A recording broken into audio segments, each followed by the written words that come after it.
오늘 저희가 누가복음 20장 19절에서 26절 말씀을 가지고 하나님의 것은 하나님께 바치라 라는 제목으로 말씀을 나누기를 원합니다. 예수님은 지금 유대 종교 지도자들과 함께 논쟁을 벌이고 계시고요. 총 3차에 걸쳐서 논쟁을 하셨는데 오늘이 두 번째 논쟁입니다. 오늘부터 이 말씀 시간에 조금 여러분들 편의를 위해서 돕기 위해서 이렇게 슬라이드를 좀 준비를 했는데요. 여러분들이 성경도 직접 살펴보시고 또 화면도 보시면서 같이 도움을 얻으셨으면 좋겠습니다. 오늘은 하나님의 것은 하나님께 바치라 라는 제목으로 누가복음 20장 19절에서 26절 말씀을 가지고 함께 살펴보겠습니다. 말씀을 찾으신 줄 알고 먼저 본문을 읽도록 하겠습니다. 서기관들과 대제사장들이 예수의 이 비유는 자기들을 가리켜 말씀하신 줄 알고 즉시 잡고자 하되 백성을 두려워하더라. 이에 그들이 엿보다가 예수를 총독의 다스림과 권세 아래에 넘기려 하여 정탐들을 보내어 그들로 스스로 의인인 채 하며 예수의 말을 책잡게 하니 그들이 물어 이르되 선생님이여 우리가 아노니 당신은 바로 말씀하시고 가르치시며 사람을 외모로 취하지 아니하시고 오직 진리로서 하나님의 도를 가르치시나이다. 우리가 가이사에게 세를 바치는 것이 옳으니까 옳지 않으니까 하니 예수께서 그 간계를 아시고 이르시되 데나리온 하나를 내게 보이라. 누구의 형상과 글이 여기 있느냐? 대답하되 가이사의 것이니이다. 이르시되 그런즉 가이사의 것은 가이사에게 하나님의 것은 하나님께 바치라 하시니 그들이 백성 앞에서 그의 말을 능히 책잡지 못하고 그의 대답을 놀랍게 여겨 침묵하니라. 지난 시간에 저희가 살펴본 바와 같이 이 유대 종교 지도자들은 예수님과 큰 논쟁을 벌였었습니다. 당신의 권위가 어디서부터 나느냐? 그 질문으로 예수님과 논쟁을 벌였는데요. 여러분 모두 다 확인해 보신 것처럼 그들은 대패를 하게 됩니다. 예수님의 논쟁에서 완전히 패배를 하게 됐고요. 예수님은 포도원 농부 비유를 통해서 그들을 강력하게 책망을 하셨습니다. 이 비유 속에서는 주인이 보낸 사랑하는 아들을 죽인 아주 간사하고 배은망덕한 농부들이 등장했는데요. 그들은 예수님의 이 비유 속 농부가 바로 자기 자신들이다라는 사실을 분명하게 알았습니다. 이해를 했습니다. 19절 말씀에 따르면 그들이 이 비유가 자기들을 가리켜 말씀하신 줄을 알았습니다. 그런데 그에 대한 합당한 반응을 보이지는 않았습니다. 그들이 마음을 찢고 여호와께 돌아와서 회개를 해야지 마땅한데요. 그들은 그렇게 하지 않았습니다. 회개하지 않았고요. 돌이키려고 하지 않았습니다. 오히려 그들은 크게 분노해서 19절 말씀처럼 즉시 예수님을 잡고 싶어 했습니다. 즉시 예수님을 잡아다가 신문하고 죽이고 싶었던 것이 그들의 마음이었습니다. 예수님 포도원 농부들 비유 속에 나오는 이 사악한 농부들처럼 이 하나님의 아들이신 독생자이신 예수님을 잡아서 죽이고 싶었던 것이 그들의 솔직한 마음이었습니다. 당장이라도 예수님을 잡아 죽이고 싶었지만 그렇게 할 수 없었던 것은 19절 마지막에 나와 있는 것처럼 백성들을 두려워했기 때문입니다. 수많은 백성들이 예수님이 주일에 예루살렘 성으로 입성하실 때에 종려나무 가지를 들고 예수님을 환호했습니다. 이분이 바로 메시아다라는 아주 강한 기대를 가지고 있었습니다. 몇 주 전에 예수님께서 나사로를 죽음 가운데서 불러 일으키셨기 때문에 아마 사람들의 기도에는 더 컸을 겁니다. 이분이야말로 진짜 이스라엘을 모든 이방 국가로부터 해방시킬 메시아다, 왕이다라는 기대를 가지고 있었을 겁니다. 많은 사람들이 예수님을 그러한 기대로 바라봤고요. 그렇기 때문에 함부로 예수님을 잡을 수 없는 상황이었습니다. 그래서 그들은 잠시 자리를 떠나서 다음 계획을 세우기로 합니다. 20절 말씀처럼 예수님을 무너뜨릴 기회를 엿봅니다. 그렇게 한참 시간을 보내고 나서 다시 예수님께 찾아와 예수님을 넘어뜨리려고 했던 두 번째 논쟁이 바로 오늘 본문의 이야기입니다. 오늘 본문은 저는 이 세 가지로 구분해서 함께 살펴보려고 하는데요. 먼저 그들이 예수님께 나와서 했던 질문, 그 간계에 대해서 살펴볼 거고요. 그 다음에 그 간계에 대한 예수님의 지혜로운 대답, 현답에 대해서 살펴보겠습니다. 그리고 마지막으로 그들이 보였던 반응, 침묵을 살펴보겠습니다. 간계와 그리고 현답, 그리고 마지막에 침묵, 이렇게 세 가지로 나눠서 살펴보겠습니다. 첫째로 먼저 그들의 간계입니다. 시간이 얼마나 지났는지 모르겠지만 한참 동안 그들은 고민을 했겠죠. 어떻게 하면 예수님을 무너뜨릴 수 있을까 많은 고민을 합니다. 이 유대 종교 지도자들이 그들이 있는 장소로 돌아가서 많은 회의를 했을 거고요. 이 사건이 마태복음 22장과 마가복음 12장에 같이 기록이 돼 있는데 같이 회의했던 사람들 중에는 바리새인들도 있었습니다. 그들의 논의 끝에 결국 예수님을 이렇게 무너뜨려야겠다라는 결론을 내게 되고요. 이번에는 그들이 직접 나서지 않고 사람을 보내서 예수님을 무너뜨리려고 합니다. 그들이 보낸 사람들은 정탐들이라고 기록이 되어 있는데요. 이 정탐들은 마태복음과 마가복음의 기록에 따르면 바리새인의 제자들과 헤롯 당원들로 구성이 되어 있습니다. 바리새인과 헤롯 당원들이라고 여러분이 들으시면 그냥 그랬나 보다라고 생각이 드실 텐데요. 사실 이 두 구성원들은 서로 한 팀이 되기에는 참 어려운 점이 많은 사람들입니다. 이 바리새인들은 정통 유대인으로서 오직 유대교만 믿는 사람들입니다. 그래서 이 국가를 사랑하는 애국심이 아주 큰 사람들입니다. 이 로마 정권에 대해서 당연히 부정적인 생각을 가지고 있었을 거고요.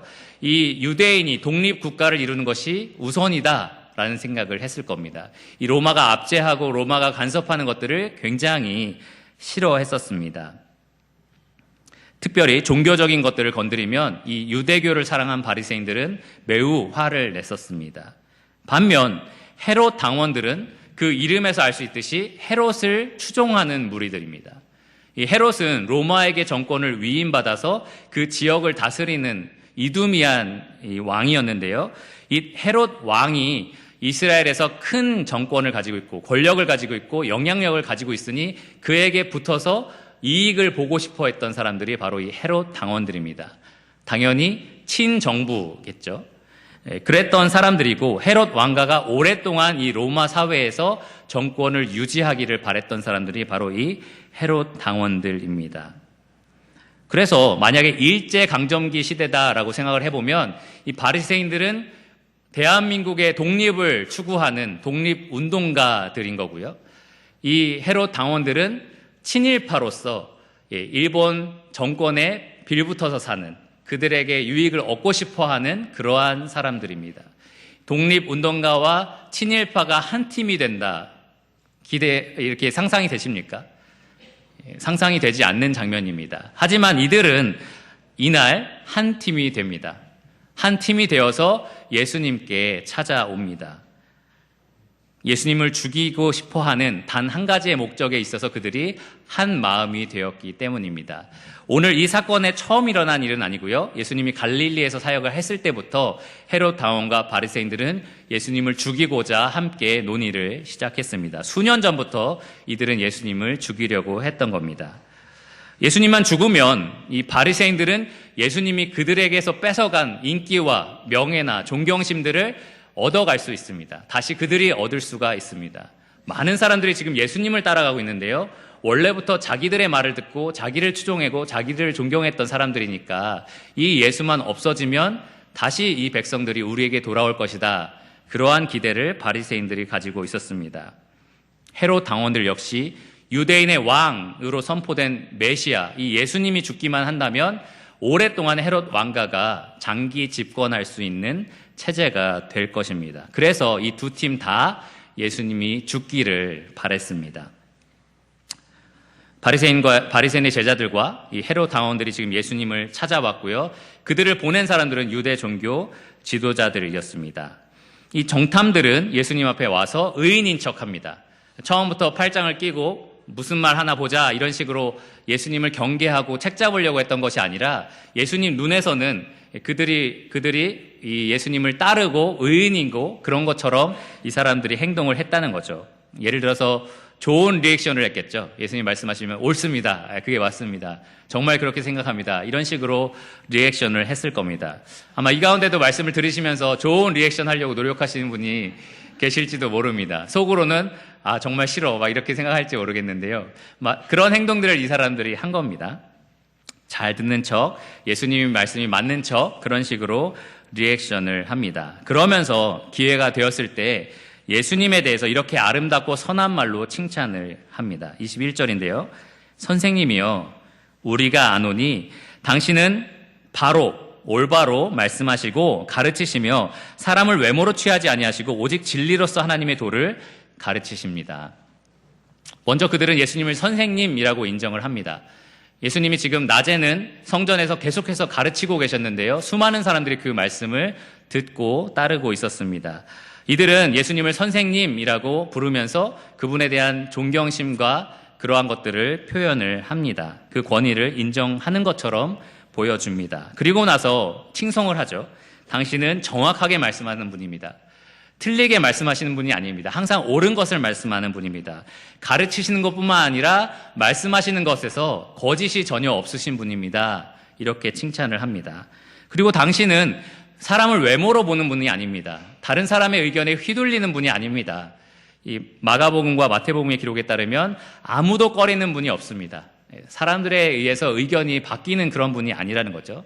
사람을 두려워하지 않는다라는 겁니다. 다른 사람의 의견이나 생각 때문에 자기가 가르칠 내용, 말할 내용을 바꾸거나 굽어서 표현하는 분이 아니다라는 표현입니다. 당신은 오직 진리로서 하나님의 도를 가르치시는 분입니다. 이렇게 그들이 칭송을 합니다. 이들은 의도를 가지고 이런 말을 했지만 사실 이들이 표현한 말은 다 맞는 말입니다. 그렇지 않습니까? 예수님에 대해서 정말 참된 말을 그들이 하고 있습니다. 어쩌면 이 바리새인 입에서 나오는 예수님에 대한 표현 중에 가장 정확하고 가장 바른 말이 아닌가 생각이 듭니다. 정말 예수님은 베드로전서 2장 22절의 말씀처럼 그 입에 거짓도 없으신 분이고요. 정말 예수님은 로마서 2장 11절과 골로새서 3장 25절에 나오는 것처럼 사람을 외모로 판단하지 않는 분이십니다. 그리고 예수님은 그 영광을 보니 독생자의 영광이고 은혜와 진리가 충만하셨던 분이셨습니다. 문제는 이들이 정말 예수님을 그렇게 생각했냐라는 겁니다. 정말 이들이 예수님을 그러한 분이다라고 지금 순수하게 믿고 그러한 말들을 하고 있냐라는 겁니다. 여러분 다 예상하시겠지만 그렇게 생각하지 않았습니다. 지금 그들은 아첨을 하고 있고요. 어떤 트릭을 지금 예수님을 걸려 넘어뜨리게 하기 위해서 이러한 말들을 지금 일부러 만들어내고 있습니다. 만약에 누군가가 여러분들을 뜬금없이 갑자기 칭찬한다면, 이렇게 높이 칭찬을 한다면 여러분 주의하셔야 됩니다. 방심하면 안 됩니다. 그럴 때 그 뒤에 따라 나오는 회심의 일격이 있기 때문입니다. 예수님을 이렇게 드높여 칭찬했던 이 사람들은 바로 예수님께 한 방의 질문을 날립니다. 22절에 우리가 가이사에게 세를 바치는 것이 옳으니까 옳지 않으니까. 이 마태의 기록에 따르면 이 사람들은 예수님을 칭송하고 나서 당신은 정말 이런 분입니다 라고 막 칭찬하고 나서 그러면 이러면서 이런 질문을 시작합니다. 당신은 사람의 눈치를 보지 않고 항상 진리만 말씀하시는 분인데 그렇다면 이 질문에 대해서 어떻게 대답하시겠습니까? 이렇게 이야기를 하는 것입니다. 그리고 마가의 기록에 따르면 옳습니까? 옳지 않습니까? 라고 끝나지 않고요. 우리가 세를 내야겠습니까? 내지 말아야겠습니까? 바치리까? 바치지 말아야 되겠습니까? 라고 재촉하면서 여러 번 물어봅니다. 여러분 논쟁할 때 사람들을 구석에 몰려면 어떻게 하죠? 맞아 안 맞아? 빨리 얘기해봐. 맞아 안 맞아? 그래 안 그래? 지금 빨리 얘기해봐. 이렇게 하지 않나요? 마치 그런 것처럼 이 사람들이 지금 예수님을 구석으로 몰아 넣으려고 하는 겁니다. 바쳐야 됩니까? 말아야 됩니까? 이것이 옳습니까? 안 옳습니까? 빨리 말씀해 주십시오. 라고 예수님에게 지금 대답을 재촉하고 있습니다. 그 전에 예수님은 사람의 눈치도 보지 않고 오직 진리만 말씀하시는 분이라고 한껏 뛰어났기 때문에 예수님이 잠깐 생각해 볼 시간을 달라 혹은 모르겠다라고 대답하기 어려운 상황을 그들이 이렇게 만들어 놨습니다. 예수님은 그들의 관계를 아셨고요. 그들이 겉으로 순진한 척, 의인인 척, 정말 궁금한 것처럼 이렇게 물어보는 것, 물어보는 것처럼 보였지만 사실은 예수님을 책잡으려고 하고 무너뜨리려고 한다는 사실을 잘 알고 계셨습니다. 겉으로 보여주는 모습과 속에 품고 있는 모습이 다른 외식쟁이라는 것을 예수님은 다 알고 계셨습니다. 그들은 어떻게 해서든지 예수님이 말 실수하기를, 그래서 스스로 그 말에 대해서 올무가 되어서 넘어지기를 기대하고 간절히 원했습니다. 그래서 이렇게 난감한 질문을 던진 건데요. 여러분 보시기에는 이 질문이 난감하게 느껴지십니까? 가이사에게 세를 바치는 것이 옳습니까? 제가 여러분에게 한번 이렇게 질문을 해보겠습니다. 대한민국 국민으로서 정부가 요구하는 세금을 내야 할까요? 우리가 내야 될까요? 내지 말아야 될까요? 난감하십니까? 어려우십니까? 제가 아무리 재촉한다고 해도 여러분이 별로 당황스럽지 않을 겁니다. 사실 우리 입장에서, 우리 시대에서 볼 때는 그렇게 큰 어려움이 없는 문제입니다. 하지만 예수님 당시에는 로마의 강제 점령을 받고 있었던 그러한 시대였고요. 수많은 유대인들이 로마가 세금을 거두는 것에 대해서 불쾌하게 생각하고 분노했던 시대였습니다. 마치 일제강점기 시대에 수많은 독립운동을 꿈꾸는 사람들이 모인 자리에서 천황에게 세금을 바치는 것이 옳은지 얘기해 보시오라고 질문한 것과 같습니다. 당시 유대인들은 로마가 세금을 거두는 것에 대해서 많이 불쾌하게 생각을 했었습니다. 많은 세금을 거두어 들였는데요. 한 사람이 자기가 가진 것들의 30%에서 40% 정도를 세금으로 바쳐야 했습니다. 토지 소산물 중에 곡식은 10%, 과일은 20% 정도 바쳐야 됐고요. 또 항구를 이용하거나 성전을 통과할 때는 그 상품의 가치의 2에서 5% 정도를 세금으로 바쳐야 했습니다. 이 많은 세금 때문에 불쾌했던 거죠. 여러분들 버는 것의 40%를 국가가 가져간다면 여러분 어떻겠습니까? 지난주와 마찬가지로 자기 월급 얘기하면 좀 더 흥분을 하시는 것 같더라고요. 로마의 점령 아래 이 유대인들이 아마 불쾌했을 겁니다. 근데 그들을 가장 불쾌하게 하고 화나게 했던 세금은 바로 인두세라는 겁니다. 사람인에다가 머리 두자를 써서요. 사람이면 무조건 내야 하는 세금입니다. 존재한다면 14세 이상 65세 이하 모든 사람에게 부과하는, 황제가 직접 부과하는 세금이었고요. 인구 조사할 때마다 한 데나리온, 그러니까 하루 임금 정도에 해당하는 돈을 황제에게 직접 바치는 세금, 그것이 바로 인두세였습니다. 유대인들을 많이 분노하게 했던 이유는 이 세금이 황제에게 직접 바쳐지는 세금이었기 때문입니다. 많은 유대인들은 이 구약의 많은 율법들을 통해서 하나님 외에는 다른 왕이 없다라고 배우고 또 믿고 있었습니다. 우리가 섬기는 분은 오직 하나님뿐이다, 왕은 없다라고 믿고 있었습니다.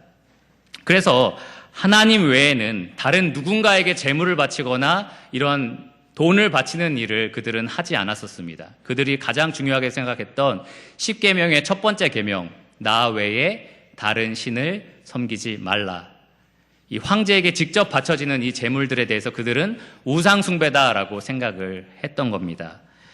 결코 하나님 외에 다른 누군가에게는 세금을 제물로서 드릴 수 없다라고 많은 유대인들이 생각을 했습니다. 그런데 황제가 직접적으로 명령해서 자기에게 세금을 바치라고 하니 이 부분에 대해서 유대인들은 굉장히 분노하고 있었던 상황이었습니다. 만일 그에게 돈을 바친다면 이 황제를 인정하고 그를 섬기고 그를 따르는 사람이다라고 취급을 받고 있었습니다. 종교적인 이유로 그들은 이 황제에게 바치는 세금을 미워했었습니다. 많은 유대인들이 이 세금에 반대하기 위해서 자기 목숨까지 바치고 있었고요. 예수님이 지금 이 논쟁을 벌이고 있기 전, 한 20년 전에 갈릴리 사람 유다라는 사람이 많은 사람을 동원하여 이 로마 황제가 거두는 이 세금에 대해서 반란을 일으켰었습니다. 그가 외친 것은 무엇이었냐면 하나님 외에 우리에게는 왕이 없다. 많은 유대인들이 실제로 이렇게 생각을 했던 겁니다. 이러한 운동과 더불어서 유대인 사회에서는 열심당원이라는 것이 생겼고요. 이 로마가 걷어들이는 이러한 불필요한 세금들에 대해서 반대하고 반란을 일으키는 그러한 군사적인 운동이 이 예루살렘에 일어났었습니다. 결국 이 국가에 대항하는 이러한 반란 때문에 70년도에는 예루살렘이 로마에게 완전히 멸망당하는 일까지 일어났었습니다. 지금 예수님을 둘러싸고 있는 수많은 유대인들은 사실 이 세금에 대해서 강력하게 반대하고 있는 그러한 무리들이 있었을 겁니다. 많은 사람들이 여기에 목숨을 걸고 있었고요. 많은 사람들이 분노하고 있는 상황이었습니다. 유대인들이 이것을 내야 하는지 말아야 되는지에 대해서 의견이 분분했던 그러한 상황이었습니다. 이 정탐들은 사실 뜨거운 감자를 지금 건드린 겁니다. 이것을 내야 합니까? 말아야 됩니까? 빨리 말씀해 주십시오. 당신은 뭐라고 생각하십니까? 사람을 두려워하지 않고 오직 하나님 뜻만 전한다고 하니 당신은 뭐라고 생각하십니까? 빨리 얘기해 보십시오라고 그들이 예수님을 재촉하고 있습니다. 만일 예수님이 세금을 내는 것이 옳다라고 말씀하신다면 어떤 일이 일어날까요? 그들은 당신은 유대인의 왕 메시아라고 주장하면서 이 로마 정권을 두려워하는 거냐? 당신은 겁쟁이가 아니냐라고 추궁할 수 있었을 겁니다. 하나님만 섬기라는 계명을 지금 당신이 하나님의 선지자, 하나님이 보내신 자라고 하면서 그것을 무시하는 것이냐라고 예수님을 책망할 수 있었을 겁니다. 많은 유대인들이 예수님이 예루살렘에 들어오시면 로마를 전복시키고 예루살렘을 회복시킬 거다라는 기대로 지금 따르고 있는데 예수님이 세금을 내도 좋다라고 말한다면 그들은 이 모든 백성들의 마음을 한꺼번에 돌이킬 수 있는 아주 좋은 기회를 잡을 것입니다. 많은 사람들이 예수님께 실망하고 돌아설 것입니다. 만일 예수님이 세금을 내는 것이 옳지 않다라고 하신다면 어떨까요? 그렇다면 그것이야말로 이들이 예수님을 로마 정부에 고소할 수 있는 좋은 조건이 됩니다. 갈릴리 유다가 로마를 반역하여 죽임을 당했던 것처럼 이 사람이 바로 그런 짓을 하는 사람이다라고 헤롯 당원들이 자기에게 연줄이 있는 헤롯 일가들에게 충분히 보고하고 고소할 수 있는 상황이었습니다. 범죄자다라고 예수님을 고발할 수 있었습니다. 실제로 흥미롭게도 누가복음 23장에 보면 예수님이 빌라도 앞에 섰을 때 많은 무리가 예수님에 대해서 거짓 증언하기를 이 사람이 세금을 내지 말라고 했다라고 거짓 증언을 합니다. 이들은 그것을 노리고서 지금 예수님을 찾아왔습니다. 그리고 예수님을 한껏 띄운 후에 세금을 내야 하는지 말아야 되는지 당장 대답해 봐라라고 재촉을 합니다. 여러분이 예수님 상황이면 뭐라고 대답을 할 수 있겠습니까? 어떻게 대답을 해야지 이 함정에서 벗어날 수 있을까요? 사실 이러한 논쟁을 공부하면서 참 예수님이 지혜로우시다라는 생각을 여러 번 하게 되었습니다. 그분이 가지고 있던 지혜와 그러한 놀라운 진리에 대해서 우리가 다시 한번 이 예수님의 현답을 통해서 살펴볼 수 있습니다. 예수님은 먼저 그들의 의도를 파악하고 계셨습니다. 23절에 보시면 예수께서 그 관계를 아셨다 이렇게 기록이 되어 있습니다. 여기서 관계라는 표현은 사도 바울이 고린도 후서에서 기록할 때 사탄이 하와를 넘어뜨리려고 썼던 악한 꾀를 가리킬 때 사용이 되었습니다. 아주 강력한 표현인데요. 이 무리들이 예수님을 그렇게 악하게 그리고 교묘하게 넘어뜨리려고 했다라는 겁니다. 예수님은 그러한 깊은 관계들, 그런 사악함들을 다 파악을 하셨습니다. 겉으로는 모르는 척, 의로운 척 예수님께 찾아와 질문하지만 사실은 그 안에 예수님을 넘어뜨리고 파괴하려는 그러한 악함이 있다는 것을 다 알고 계셨습니다. 그리고 마태와 마가의 기록에 따르면 예수님이 직접 그들에게 말씀하십니다. 너희가 어찌하여 나를 시험하려 하느냐? 이 외식하는 자들아, 겉과 속이 다른 거 내가 다 알고 있다. 어찌하여 나를 시험하려고 하느냐라고 예수님이 분명하게 그들의 중심을 보고 계신다는 사실을 그들에게 직접 밝혀주셨습니다. 그리고 예수님은 그들에게 한 가지 요구를 하십니다. 24절에 데나리온 하나를 내게 보여라.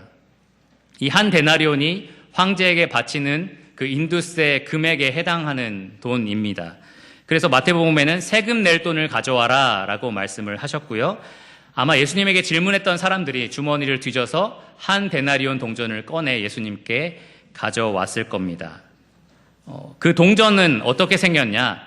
여기 그림에 나와 있는 것처럼 이렇게 생겼습니다. 그들의 주머니에서 가져온 동전, 예수님은 자기 주머니에서 꺼내거나 자기한테 함께 있는 사람들에게 동전을 요구하지 않으시고 그들에게 동전을 요구하셨거든요.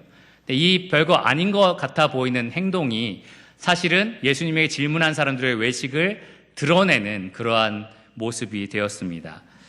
이 동전을 잘 보시면 동전 앞에는 티베리우스 가이사 황제의 얼굴이 새겨져 있습니다. 그리고 문구가 이렇게 적혀 있는데요. 티베리우스 가이사, 신성한 아우구스투스의 아들. 쉽게 말하면 신의 아들이다라고 표현이 되어 있는 겁니다. 이 황제를 신격화한 건데요. 그렇게 적혀 있었습니다. 그리고 동전 뒷면을 보면 이 티베리우스 황제에 대해서 대제사장이다라는 표현과 함께 여신의 얼굴이 이렇게 여신의 모습이 새겨져 있었습니다. 이 티베리우스 황제의 어머니인 리비아의 모습인데요. 이 리비아가 평화의 여신으로 성육신한 모습으로 이렇게 새겨져 있는 상태였습니다. 이 동전은 앞뒤로 그래서 우상숭배가 가득한 동전과 같습니다. 그래서 예수님께서 그들에게 동전을 요구하셨을 때 예수님의 주머니가 아니라 그들의 주머니에서 그들이 찾아서 이 동전을 꺼냈다라는 사실이 굉장히 의미가 있는데요. 왜냐하면 그들은 예수님에게 황제 숭배가 맞습니까? 라고 지금 핵심적인 질문을 던졌지만 정작 자기들 주머니에 이 황제 숭배가 가득한 동전을 늘 가지고 있었고 늘 그것을 사용하고 있다라는 사실을 지금 보여준 것과 같기 때문입니다. 그래서 예수님이 동전을 가져와 봐라 라고 했을 때 그들이 주머니 속에 늘 쓰던 그 동전을 꺼낸 거죠.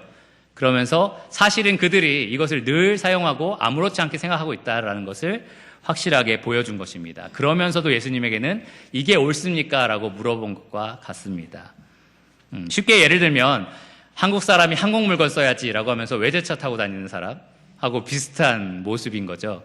이 사람들은 이렇게 예수님을 책잡으려고 노력했지만 정작 자기들이 그것을 늘 가지고 그리고 사용하고 있었던 것입니다. 이렇게 한 번에 예수님은 그들의 외식을 드러내시고 이렇게 물으셨습니다. 누구의 형상과 글이 여기에 있느냐? 그리고 그들이 가이사의 것입니다 라고 대답하자 예수님은 이렇게 그들의 질문에 대답을 하십니다. 이르시되 그런즉 가이사의 것은 가이사에게 하나님의 것은 하나님께 바치라. 예수님의 대답에는 두 가지 대답이 들어있는데요. 첫째로는 가이사의 것은 가이사에게 바치라. 두 번째로는 하나님의 것은 하나님에게 바치라입니다. 첫 번째 가이사의 것은 가이사에게 바치라라는 이 말을 잘 생각해 보시면 가이사에게 세금을 내는 것이 합당하다라고 예수님이 대답을 하신 것입니다. 가이사가 요구하는 세금 그에게 돌려주는 것이 맞다라고 예수님이 분명하게 인정을 하셨습니다. 예수님만 이렇게 인정하신 것이 아니라 예수님의 가르침을 받은 사도들이 서신서에 기록한 내용을 보면 이 부분을 명확하게 적었습니다. 로마서 13장 7절을 보면 바울은 로마 성도들에게 이렇게 기록을 합니다. 모든 자에게 줄 것을 주되 조세를 받을 자에게 조세를 바치고 관세를 받을 자에게 관세를 바치고 두려워할 자를 두려워하며 존경할 자를 존경하라. 사도 바울도 세금 바치는 것의 합당성을 가르치고 있습니다. 사도 베드로 역시 베드로전서 2장 13절을 보면 인간의 모든 제도에 순종하라 이렇게 기록을 합니다. 가이사가 두려워서 그럴까요? 우리가 정부를 두려워하기 때문에 처벌이 무서워서 지금 여기에 순종하라고 지금 예수님이 말씀하신 걸까요? 그렇지 않습니다. 사람을 두려워해서 하신 말씀이 아닙니다. 어떻게 할 수 있냐면 예수님 십자가에 달리시기 전에 신문당하실 때 이 황제의 그 권위를 받아서 다스리는 그 빌라도 앞에서 이런 말을 합니다. 네가 나를 이렇게 심판하는 것은 하늘에서 받은 권위로 하는 것이지 너에게서 난 권위로 한 것이 아니다. 예수님이 이렇게 말씀을 하십니다. 예수님이 지금 이 조세에 순종하라라고 말씀을 하시는 것은 하나님이 주신 권위에 따라서 순종하라는 것이지 이 사람들을 두려워서 하라는 것이 아닙니다. 하나님이 이 정부에게 권위를 양도하셨기 때문입니다. 하나님이 모든 제도와 모든 왕권들과 통치자들에게 권위를 주셨기 때문입니다. 그래서 베드로는 인간의 모든 제도에 순종하라라고만 말하지 않고 주를 위하여 순종하라라고 말을 합니다. 이 권위를 주가 주셨기 때문입니다. 사도 바울 역시 로마서에서 모든 권세에 대해서 이 모든 권세가 다 하나님께서 정하신 것이다 이렇게 말을 합니다. 권세를 거스르는 자는 하나님의 명을 거스르는 것이다 라고 말을 합니다. 하나님께서 권세를 세우셨기 때문입니다. 하나님을 두려워하는 마음, 하나님을 경외하는 마음으로 가이사의 것을 가이사에게 바치라 라고 하나님께서 지금 말씀을 하시는 겁니다. 로마서 13장 6절을 보면 바울은 특히 조세에 대해서 이렇게 말을 하는데요. 너희가 조세를 바치는 것도 그들이 하나님의 일꾼이 되어 바로 이 일에 항상 힘쓰기 때문이다. 하나님의 권위를 위임받은 이 정권이 이 나라를 평화롭게 안전하게 지키고 있고요. 선을 권장하고 악을 징벌하는 일들을 하나님을 대신하여 하나님의 도구로서 행하고 있으니 너희가 거기에 합당한 반응으로 조세를 내는 것이 맞다. 이렇게 가르치는 것입니다. 성경의 기록에 보면 하나님이 항상 국가를 세우십니다. 왕을 세우시는 분도 하나님이고 왕을 패하게 하시는 분도 하나님입니다. 선한 왕을 세우기도 하시고 악한 왕을 세우기도 하십니다. 모든 정권이, 모든 권세가 하나님의 허락 밖에서 일어나는 일은 없습니다. 하나님은 그들을 통해서 백성들을 다스리고 계시고요. 그들을 통해서 백성에게 은혜를 베푸시고 그들을 통해서 이 나라의 평안을 가져오시고 그들을 통해서 악을 징벌하십니다. 그래서 바울은 디모데에게 임금들과 높은 지위에 있는 사람들을 위해서 기도하라라고 명령을 합니다. 왜냐하면 모든 경건과 단정함으로 고요하고 평안한 생활을 하기 위해서입니다. 하나님이 국가에게 허락하신 그러한 권위로 이 나라를 평화롭게 만들 때 우리가 경건하고 단정하고 고요하고 평안하게 살 수 있기 때문입니다. 바울은 디도에게 쓴 편지에서도 마찬가지로 통치자들과 권세 잡은 자들에게 복종하고 순종하라라고 명령을 합니다. 모든 선한 일 행하기를 준비하게 하라.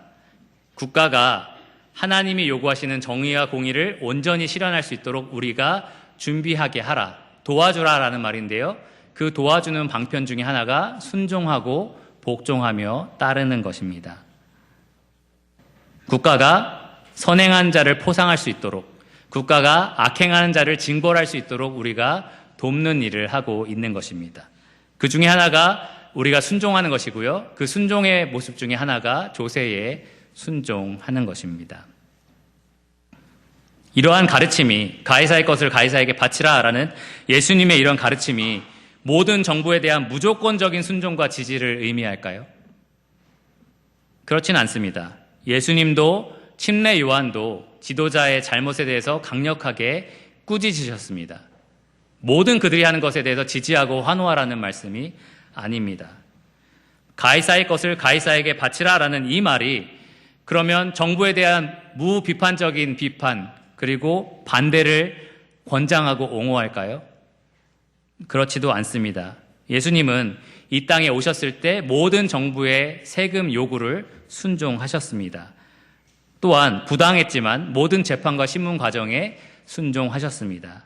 심지어 이 사람에게서 죄를 찾지 못하겠다라는 판결문과 함께 내려진 사형 집행에 대해서도 예수님은 아버지의 뜻에 따라 순종을 하셨습니다.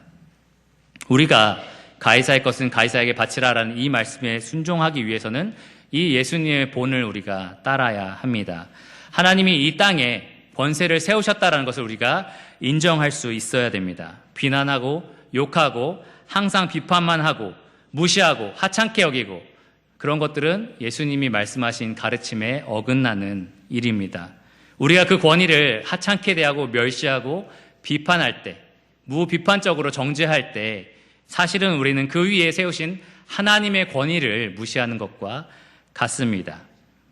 동시에 우리는 하나님의 권위가 그들에게 세워져 있다는 것을 기억하면서 이 땅에 그들이 하나님의 정의와 공의를 세우도록 도와주는 사람들이 돼야 합니다.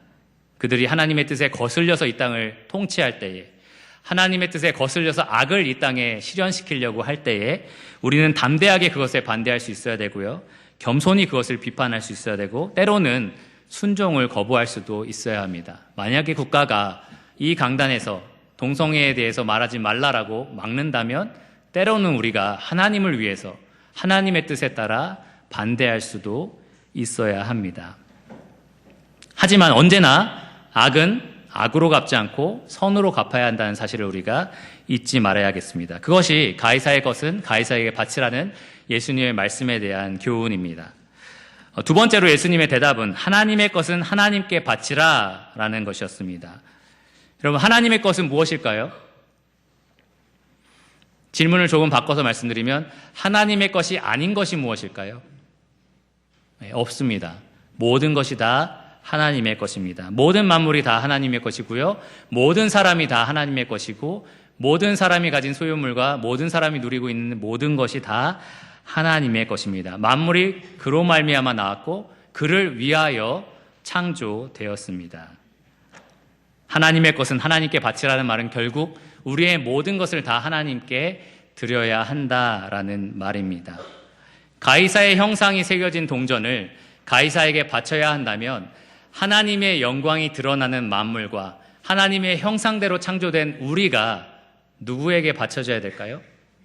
하나님에게 바쳐져야 하는 것입니다. 모든 삶이 다 하나님께 속한 삶이고 모든 삶이 다 하나님을 위해 창조된 삶입니다.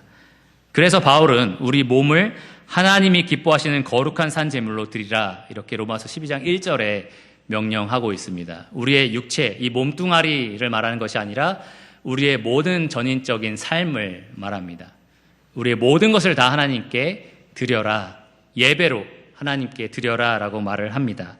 우리의 시간, 우리의 재물, 우리의 재능, 우리에게 속한 모든 것을 다 하나님이 영광 받으시도록 하나님께 영광이 되도록 우리가 돌려드려야 합니다.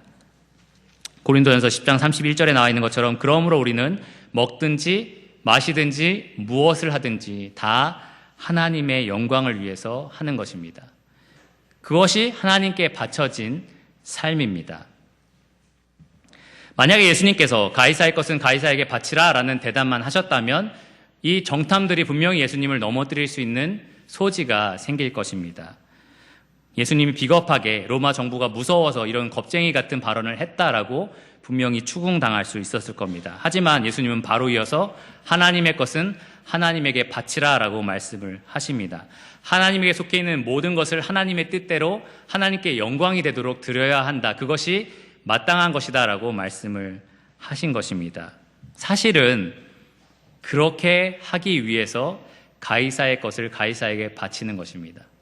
하나님께 영광이 되기 위해서, 하나님의 것을 하나님께 드리기 위해서, 다시 말하면 하나님께 순종하기 위해서 우리는 이 땅에 세워진 권위에 순종을 합니다.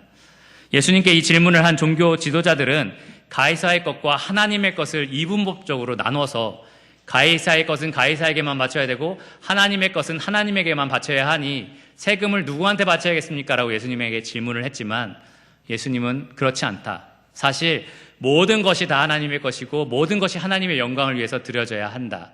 그것을 위해서 너희가 가이사의 것도 가이사에게 드려야 한다. 이러한 가르침으로 말씀을 하신 것입니다.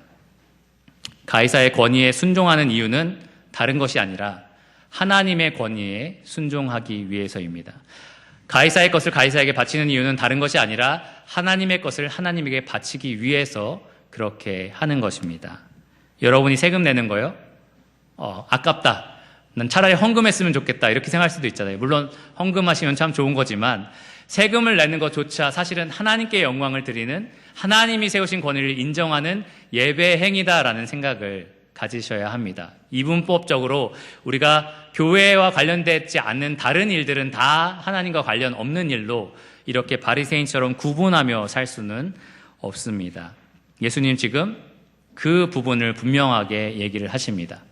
하나님의 것을 하나님께 드리는 그 삶이 이 세상의 가장 중요한 원칙이고요. 그것을 위해서 우리가 가이사의 것을 가이사에게 바치는 것입니다. 바리새인들은 그런 사고를 하지 않았기 때문에 이 대답을 듣고 아마 굉장히 놀랐을 겁니다. 그래서 26절에 그들의 반응을 보면 그들은 침묵을 합니다. 그들이 백성 앞에서 그의 말을 능히 책잡지 못하고 그의 대답을 놀랍게 여겨 침묵하니라. 예수님의 입에서 그들이 원했던 그런 말실수라든지 잘못된 발언들을 조금도 찾아볼 수가 없었습니다. 예수님을 책잡을 만한 그러한 우둔한 대답을 조금도 예수님은 하지 않으셨습니다. 그들은 예수님의 대답에 모두 놀랐고요. 아무런 소득 없이 다시 그 자리를 떠날 수밖에 없었습니다. 다시 한번 예수님이 이 논쟁에서 대승을 거두셨습니다. 하지만 아까 말씀드린 것처럼 누가복음 23장에 보면 그들은 이 대화를 통해서 예수님이 세금을 내지 말라고 했다라고 거짓 증언을 합니다. 죄인들은 아무리 진리로 말씀을 들어도 그것을 왜곡하고요, 받아들일 생각을 하지 않습니다. 그들은 예수님에게 아첨하기 위해서 이런 말들을 했지만 이 논쟁을 통해서 예수님은 진짜 사람을 두려워하지 않고 진실로 하나님의 도를 정확하게 참된 것을 말씀하신다라는 것을 분명하게 보여주셨습니다. 오늘 이 말씀을 통해서 저는 세 가지 교훈을 나누기를 원하는데요. 첫째로 먼저 이 누가가 기록한 주 목적인데요. 이 예수님의 놀라운 지혜와 그러한 지식에 우리가 감사와 찬양을 돌릴 수 있습니다. 이 예수님이 얼마나 지혜로우신 분인가, 그 골목으로 몰리는 그러한 급박한 상황에서 둘 중에 하나를 대답할 수밖에 없도록 만드는 그러한 상황에서 얼마나 지혜롭게 예수님이 대답을 하셨는지 우리가 살펴보면서 이분의 놀라운 지혜를 찬양할 수 있습니다. 야고보는 지혜가 부족하거든 하나님께 구하라고 말을 했는데요. 그분은 꾸짖지 않으시고 후히 우리에게 지혜를 주신다고 약속을 하셨습니다. 여러분 삶 가운데 지혜가 필요하시다면 이렇게 놀랍고 지혜로운 예수님께 지혜를 구하시기를 바랍니다. 두 번째 교훈은 가이사의 것은 가이사에게 바치라 라는 겁니다. 하나님이 우리에게 세우신 권세, 우리에게 세우신 모든 인간이 세운 제도들, 거기에 하나님의 권위가 있다라는 사실을 우리가 잊지 말아야 합니다. 이 땅의 평안과 안정을 지키고 있는 하나님의 도구들에 우리가 마땅히 반응할 방법대로 반응을 해야 합니다. 여러분이 신호등 하나 지키는 거, 우리가 신호등 얘기 많이 하는데 참 별거 아닌데 왜 그런 얘기를 많이 할까 싶은데요. 거꾸로 뒤집어 보면 참 별거 아니지만 우리가 하나님께 영광 돌릴 수 있는 길이 이렇게 쉽고 많구나라는 생각을 할 수 있습니다. 우리에게 주어진 그런 기회들 하나님께 영광을 돌리기 위해서 충분히 사용하시기를 바랍니다. 반대로 이 땅에 지금 악한 것들이 많이 일어나고 있습니다. 정부를 통해서 악한 일들도 많이 일어나고 있습니다. 그리스도인으로서 하나님을 따르는 백성으로서 그것에 대해서 진실을 말하고 그리고 정직하게 비판할 수 있는, 담대하게 진리를 선포할 수 있는 우리가 되기를 바랍니다. 하지만 언제나 악을 악으로 갚지 말고 선으로 갚아야 한다는 사실을 기억하시기 바랍니다. 마지막으로 세 번째는 하나님의 것을 하나님께 바쳐야 한다는 사실을 우리가 잊지 말아야 합니다. 그리스도인이 기억해야 할 첫 번째 원리가 있다면 바로 이것입니다. 나는 하나님의 것이다. 하나님이 하나님의 것으로 창조했고 예수님이 하나님의 것으로 삼기 위해서 우리를 목숨을 다해서 사셨습니다. 자기 피로 사신 바 되었습니다. 그러므로 우리는 하나님의 것입니다. 그러므로 우리는 하나님께 드려져야 합니다. 여러분의 삶 가운데 내가 온전히 하나님께 드려지는 삶을 살아야겠다라는 각오를 하시기를 바랍니다. 어떻게 보면 율법적이지 않나라는 생각을 하실지 모르는데요. 이렇게 한번 생각해 보십시오. 하나님께서 자기 자신을 십자가 위에서 그리스도를 통하여 여러분에게 모두 내어주셨습니다. 하나님이 하나님의 것을 여러분에게 모두 바치셨습니다. 그러면 그 사랑을 깨달은 우리가 우리의 것을, 사실 하나님의 것을 하나님에게 모두 바치는 것이 옳지 않습니까?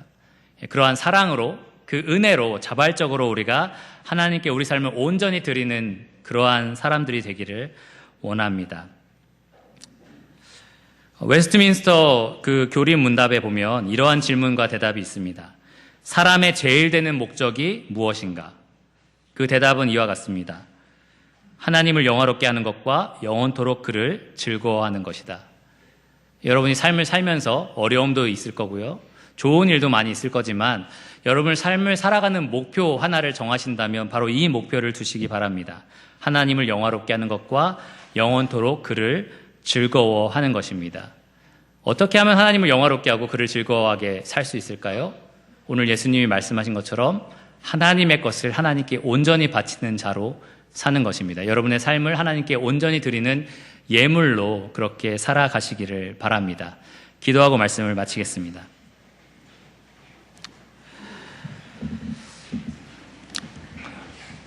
주님 감사합니다. 오늘 주님께서 보여주신 지혜에 저희가 또 놀라고 그 지혜의 주님을 찬양하기를 원합니다. 종교 지도자들이 주님을 잡아서 넘기기 위해서 만들었던 그 함정을 주님께서 하나님의 올바른 진리로서 사람을 전혀 두려워하지 않고 담대하게 선포하셨던 것을 보게 됩니다. 주님, 그 말씀에 따라 우리가 가이사의 것은 가이사에게 바치는 자들이 되고 또 하나님의 것을 하나님께 온전히 드리는 예배자가 되게 하여 주시기 원합니다. 우리가 주일에만 나와서 하나님을 입술로 찬양하는 것이 아니라 우리의 일상 생활 가운데 모든 세워진 권위에 순종함으로 또 모든 삶을 하나님께 예물로 드림으로 하나님을 온전히 예배하는 자가 되게 하여 주시길 원합니다. 내게 있는 모든 것을 주님께 드리는 유평교회 성도들이 되기를 간절히 원하며 주님께서 필요한 모든 은혜와 또 진리를 또 지혜를 내려주시기를 원합니다. 예수 그리스도 이름으로 감사하며 기도드렸습니다. 아멘.